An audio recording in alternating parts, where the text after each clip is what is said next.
আসসালামু আলাইকুম। সবাই কেমন আছেন? আশা করি সবাই ভালো আছেন। আলহামদুলিল্লাহ আমরাও ভালো আছি। সবাইকে আমার পক্ষ থেকে অনেক, অনেক ফুলের শুভেচ্ছা রইলো। তো এখন বিকেল ৪টা বেজে গেছে আর হলুদের জন্য আমাদের কিছু সেট তৈরি করতে হবে।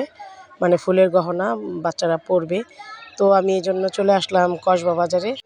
আমাদের নারায়ণগঞ্জ থেকে এখানে ফুলের দাম অনেক বেশি। আর বেশি হবেই না কেন, এখানে ফুলের দোকানও খুব কম। তো যাই হোক, এখন আমাদের যেটা প্রয়োজন সেটা তো নিতেই হবে। তো স্টেজের জন্য আমি কিছু ফুল নিয়ে নিলাম আর গহনার জন্য। আর এখানে যে ভাইয়াটা আমাদেরকে ফুল তৈরি করে দিচ্ছে, এটা হচ্ছে আমার নাতিন জামাইয়ের পরিচিত একজন লোক।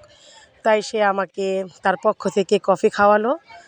এখন সে সবগুলো গহনাই তৈরি করতেছে আমাদের, মানে বাসায় যারা পরবে তাদের জন্য। তো সবগুলো ফুলের গহনাই একই রকম করে, একই মানে ডিজাইন করে নিলাম, কারণ যাতে কেউ বলতে না পারে ওকে সুন্দর লাগছে, আমাকে সুন্দর লাগছে না। তাই প্রত্যেকটা ডিজাইনের গহনা একই রকম হবে, যারাই পরবে সবাইকে যাতে একই রকম সুন্দর লাগে। আর এমনিও হলুদে কিন্তু সবাইকেই অনেক সুন্দর লাগে, কারণ সবাই একই রকম কাপড় পরবে আর রং বেরঙের ফুল, সেটা বিষয়টা অনেক ভিন্ন।